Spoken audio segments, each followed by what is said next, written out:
কলকাতা চেতনা বার্তা news channel থেকে প্রেমচাঁদ ফৌজদার গিয়েছিলেন হুগলি জেলার গোঘাট 1 নম্বর অঞ্চলে। ওখানে উপস্থিত ছিলেন গোঘাট 1 নম্বর পঞ্চায়েত সমিতির সভাপতি বিজয় রায়, রঘুহাটি পঞ্চায়েত অঞ্চলের সভাপতি শ্রীকান্ত চ্যাটার্জি এবং ওই অঞ্চলের ছাত্র যুব নেতা অভিজিৎ মালিক। চেতনা বার্তার সাংবাদিক প্রেমচাঁদ ফৌজদারকে বিজয় রায় জানিয়েছেন, শেওড়া পঞ্চায়েত এলাকার পথশ্রী প্রকল্পে রাস্তা উদ্বোধন হল বেতারি মোড় থেকে চকমোড়ের মুসলিম পাড়া পর্যন্ত এবং বালি পঞ্চায়েতের বল্লভ চক কলতলা থেকে নতুন পুকুর পর্যন্ত। প্রত্যন্ত গ্রামগঞ্জে পথশ্রী প্রকল্পের মাধ্যমে নতুন নতুন রাস্তা হচ্ছে, গ্রামবাসীরা খুবই উপকৃত হচ্ছেন। উদ্বোধনের দিন কয়েকশত গ্রামবাসীরা সেখানে উপস্থিত ছিলেন। আমরা কলকাতা চেতনা বার্তা নিউজ চ্যানেল থেকে এসেছি। এখন আপনাদের প্রত্যেকটা পঞ্চায়েতে যেভাবে রাস্তাঘাট পথশ্রী পরিকল্পনা চলছে, আপনি সেই সম্বন্ধে একটু বলুন। দেখুন, ইতিমধ্যেই আপনারা অবগত হয়েছেন যে রাজ্য সরকার, বাংলার মুখ্যমন্ত্রী মাননীয় মমতা ব্যানার্জি গোটা রাজ্য জুড়ে 20,000 কিলোমিটারের বেশি উনি পথশ্রী রাস্তার অ্যালটমেন্ট দিয়েছেন, যার বাজেট মূল্য প্রায় বহু টাকা, 1100 কোটি টাকার কাছাকাছি। তার মধ্যে আমরা গোঘাট 1 নম্বর ব্লকে মোট আমরা 12টা রাস্তা অ্যালটমেন্ট পেয়েছি, প্রায় 20 কিলোমিটারের বেশি, যার বাজার মূল্য বর্তমানে 10,63,67,910 টাকার মতো আমরা অ্যালটমেন্ট পেয়েছি। আমার 7টা গ্রাম পঞ্চায়েত জুড়েই এই রাস্তার কাজ হবে। তো সেখানে ইতিমধ্যেই আমরা গোঘাট এবং শেওড়া অঞ্চলের রাস্তা দুটি আমরা শুভ উদ্বোধন করেছি, যেদিন মুখ্যমন্ত্রী মমতা ব্যানার্জি এর উদ্বোধন করেছিলেন। পরবর্তীতে বালি অঞ্চলে একটি রাস্তা এবং আবার একটি শেওড়া অঞ্চলের রাস্তা আমরা ইতিমধ্যেই উদ্বোধন করেছি। তো এই কাজগুলির বিষয়ে গ্রামীণ রাস্তার যে উন্নয়ন, পরিকাঠামোগত সমস্যা, এটা রুরাল এলাকা, আপনারা জানেন যে কাদা মাটি, গলডার মরম এর মধ্যে দিয়ে মানুষকে চলাচল করতে হতো একসময়, কিন্তু বর্তমানে আমরা দেখছি বাংলার মুখ্যমন্ত্রী মমতা ব্যানার্জির অভিনব উদ্যোগে সেই সমস্ত গ্রামীণ রাস্তা কোথাও ঢালাই, কোথাও পিচ এবং কোথাও ফেভার ব্লকের রাস্তা কিন্তু ইতিমধ্যেই আমরা শুরু করতে পেরেছি। তাই আমরা গোঘাট 1 নম্বর পঞ্চায়েত সমিতির পক্ষ থেকে বাংলার মুখ্যমন্ত্রীকে অসংখ্য অসংখ্য ধন্যবাদ জানাই যে ওনার এই অভিনব উদ্যোগ।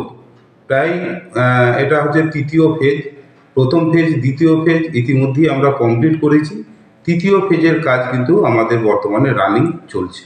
আপনি সভাপতি হওয়ার আগে রাস্তাঘাটের পরিস্থিতি কী ছিল, এখন রাস্তাঘাটের পরিস্থিতি কী, সে সম্বন্ধে বলুন। দেখুন, এক সময়ে গ্রামীণ রাস্তা মানে কাদামাটির রাস্তা, এটা মানুষের মধ্যে ধারণা হয়ে গিয়েছিল, কিন্তু বর্তমানে বাংলার মুখ্যমন্ত্রী মমতা ব্যানার্জির অভিনব উদ্যোগে গ্রাম এবং শহরের মধ্যে কোনো বিভেদ কিন্তু আমরা দেখতে পাইনি। আপনারা জানেন যে আমাদের পাড়া আমাদের সমাধানের মধ্যে দিয়ে গ্রাম বাংলায় যেভাবে হাইমাক্স লাইট, স্ট্রিট লাইট থেকে আরম্ভ করে যে সমস্ত কাজগুলি হচ্ছে 10 লক্ষ টাকার বরাদ্দে প্রত্যেক বুথে, সেখানে গ্রাম কিন্তু ইতিমধ্যেই সেজে উঠেছে এবং শহরকে টেক্কা দেওয়ার মতো জায়গায় কিন্তু এসে উপস্থিত হয়েছে। সেখানে অভিনব উদ্যোগ এই পথশ্রী রাস্তার মধ্যে দিয়ে এবং রাজ্য সরকারের যে সমস্ত ফান্ড আসছে সেই ফান্ডের মধ্যে দিয়ে আমরা গ্রামকে নতুনভাবে সাজিয়ে তুলেছি। আপনি এখন গ্রামের মধ্যে দিয়ে গেলে বুঝতেই পারবেন না যে গ্রামের রাস্তায় হাঁটছে না শহরের রাস্তায় হাঁটছে। ঝাঁ চকচকে রাস্তা, রাস্তার গায়ে গায়ে আপনার পথবাতি, কোথাও হাইমাস্ট, কোথাও স্ট্রিট লাইট, এবং গ্রামীণ যে সমস্যাগুলি থাকে যে মানুষ বাসে ওঠার যে ব্যবস্থাটা, সেখানে কিন্তু যাত্রী প্রতীক্ষালয় থেকে আরম্ভ করে বিভিন্নভাবে বিভিন্ন রকমভাবে আজকে আমাদের পাড়া আমাদের সমাধানের মধ্যে দিয়ে আপনার school building repair, ICDS building repair এবং যে সমস্ত পুকুরের ঘাট, আমরা জানি পুকুরের ঘাট হচ্ছে গ্রাম বাংলার মানুষের একটা বিশাল প্রয়োজনের জায়গা, সেই ঘাটও কিন্তু ইতিমধ্যে আমরা নতুনভাবে বাঁধাতে পারছি আমাদের পাড়া আমাদের সমাধানের যে স্কিম, সেই স্কিমের মধ্য দিয়ে আমরা গ্রামকে সাজিয়ে তুলেছি এবং আমার 7টা গ্রাম পঞ্চায়েতের প্রত্যেকটা গ্রামকে আমরা সমান লক্ষ্য এবং নজর রেখেছি, যাতে করে গ্রামের যে মানুষ তারা যাতে কোনো রকম বিভ্রান্তি না হয়, সরকারি সুযোগ যাতে সমস্ত জনগণ পায়, সেই লক্ষ্য রেখেই আমরা এগিয়ে চলেছি। এই যে উদ্বোধন করলেন, কত কিলোমিটার রাস্তা? আমরা উদ্বোধন করলাম, আমরা মোট অ্যালটমেন্ট পেয়েছি 20.52 কিমি আমরা অ্যালটমেন্ট পেয়েছি। তার মধ্যে আমরা 4টে রাস্তা ইতিমধ্যে উদ্বোধন করেছি, এবং সেই রাস্তাগুলি রয়েছে আপনার লাউতলা শীতলা মন্দির থেকে হাটতলা, পচা খামার থেকে কাঁচাগেড়ে, কোটা আমকুলি থেকে কোটা উত্তরপাড়া, ব্যাথারি মোড় থেকে চকমোড়ে, কোটা বাজার থেকে পালপাড়া, চকবল্লভপুর, আমতলা থেকে নতুন বাজার, মির্গা রেলগেট থেকে বলরামপুর, কংসাবতী ক্যানেল থেকে আপনার জয়কৃষ্ণপুর ফুটবল মাঠ, কোটা থেকে কুলিয়া বিলপুকুর, ব্যাঙাই শরৎ বিদ্যাপীঠ থেকে বেলেপাড়া পিডব্লিউডি রোড। আচ্ছা, গ্রামের মানুষের কীরকম সাড়া পাচ্ছেন? গ্রামের মানুষের সারা বিপুলভাবে আমরা সাড়া পাচ্ছি। আমরা তাদেরকে সঙ্গে নিয়ে এই রাস্তা উদ্বোধনগুলো করছি। গ্রামের মানুষের উৎসাহ চোখে পড়ার মতো। আচ্ছা, আপনি এই যে পঞ্চায়েত সমিতির সভাপতি যখন হয়েছেন তখন থেকে এখনো পর্যন্ত গ্রামগুলির যে উন্নয়ন কিভাবে কি করেছেন? পরিকল্পনা, আমাদের যে পঞ্চবার্ষিকী পরিকল্পনা এবং বাৎসরিক পরিকল্পনা থাকে, যার মধ্যে দিয়ে আমরা সরকারি যে ফান্ডগুলো সেই ফান্ডগুলোকে কাজে লাগাই। সেভাবে করেই আমরা পঞ্চায়েত সমিতি বসার পরই সমস্ত গ্রাম পঞ্চায়েত, পঞ্চায়েতের মেম্বার, পঞ্চায়েত সমিতির মেম্বার, কর্মাধ্যক্ষ সবাইকে নিয়ে একটা পঞ্চবার্ষিকী পরিকল্পনা করেছিলাম। আর সেটা থেকেই কাজকে বেছে বেছে যেগুলো খুবই গুরুত্বপূর্ণ কাজ, সেইগুলোকেই আমরা অ্যালাইনমেন্ট হিসেবে দিয়ে সেই কাজগুলিকেই করছি। আর এইভাবেই আমরা গ্রামকে সাজিয়ে তুলেছি। আইসিডিএসে যে পাঁচিলের ব্যাপারগুলো যেগুলো ছিল না, আপনি আসার পর হয়েছে, এই সম্বন্ধে কিছু বলবেন? দেখুন, গ্রামীণ এলাকায় আইসিডিএস সেন্টার খুব গুরুত্বপূর্ণ একটা ভূমিকা পালন করে। সেখানে আপনার 0 থেকেই বলতে পারেন, 0 থেকে 5 বছর পর্যন্ত ছেলেমেয়েরা সেখানে পড়াশোনা করে, এবং তাদের খাবারের ব্যাপার থাকে, সেখানে খাওয়া দাওয়া করে। তো সেখানে দেখা যায় গ্রামের যে সমস্ত আইসিডিএস সেন্টারগুলি রয়েছে, কোথাও রাস্তার গায়ে, মেন রাস্তার গায়ে, এবং কোথাও পুকুরের গায়ে। তো সেগুলোকে আমরা ব্যারিকেড দেওয়ার পর সেখানে মায়েরা তাদের নিরাপদে নিশ্চিন্তে তাদের যে ছেলে তাদেরকে কিন্তু আইসিডিএস সেন্টারে পৌঁছে দেয়, এবং তারা নিরাপদে নিশ্চিন্তে থাকতে পারে। এই পরিকল্পনা নিয়েই আমরা আইসিডিএস সহ স্কুল বিল্ডিং সহ যে সমস্ত সরকারি প্রতিষ্ঠানগুলো রয়েছে তার পাঁচিলের ব্যবস্থা করেছিলাম। আচ্ছা, গ্রামের মানুষের যেসব অভিযোগগুলো ছিল এই পঞ্চায়েতকে কেন্দ্র করে, রাস্তাঘাট অনেক কিছুকে কেন্দ্র করে, সেই অভিযোগগুলো এখন কিভাবে কি আসছে? আপনার কাছে আসছে কিছু? অভিযোগ তো মানুষের থাকবেই। তো যেগুলো আমাদের পক্ষে সম্ভব সেগুলো আমরা সমস্যার সমাধান করছি, যেগুলো আমাদের পক্ষে সম্ভব নেই সেগুলো আমরা জেলা পরিষদকে জানাচ্ছি। জেলা পরিষদ থেকে সেই বিষয়গুলো দেখে নিয়ে তার ব্যবস্থা গ্রহণ চলছে। আমরা এখন হুগলি ডিস্ট্রিক্টের মদিনা এলাকায় এসেছি, কলকাতা চেতনা বার্তা নিউজ চ্যানেল থেকে। এখানে মদিনা রঘুবাটি অঞ্চলে, আপনার নাম? আমার নাম অভিজিৎ মালিক। অভিজিৎ মালিক আছেন, উনি গ্রামেরই একজন সাধারণ মানুষ।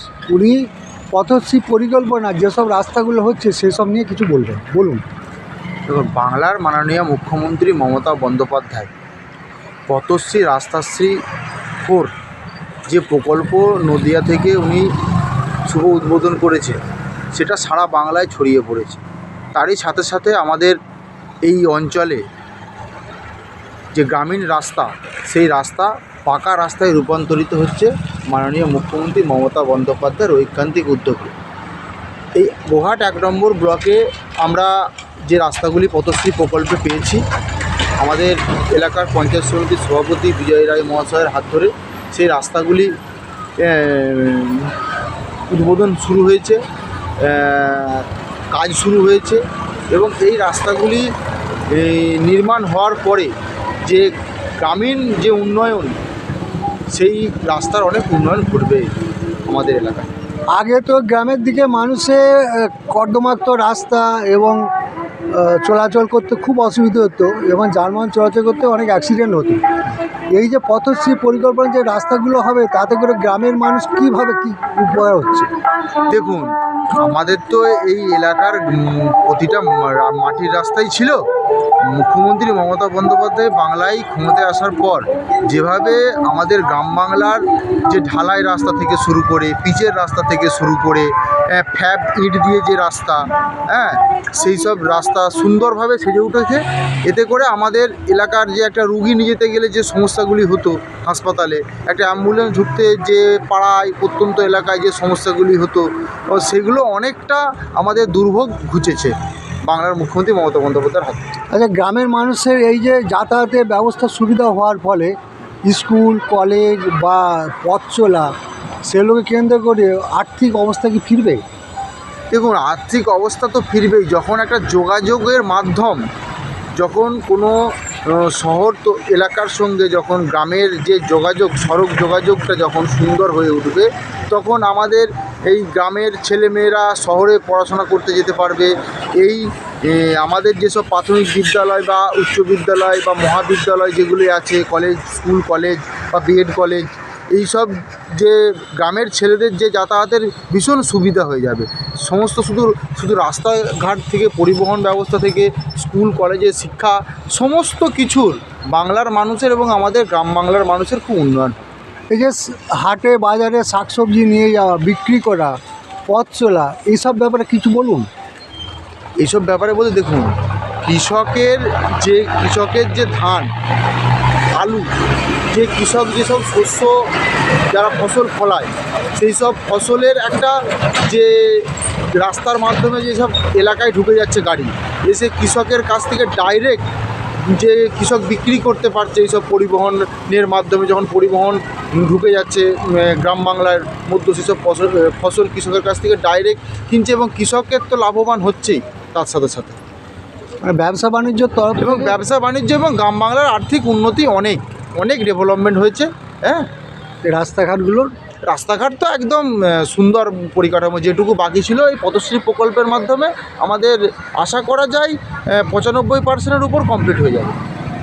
হুগলি থেকে প্রেমচাঁদ ফৌজদারের রিপোর্ট, চেতনা বার্তা, জেগে থাকে, জাগিয়ে রাখে।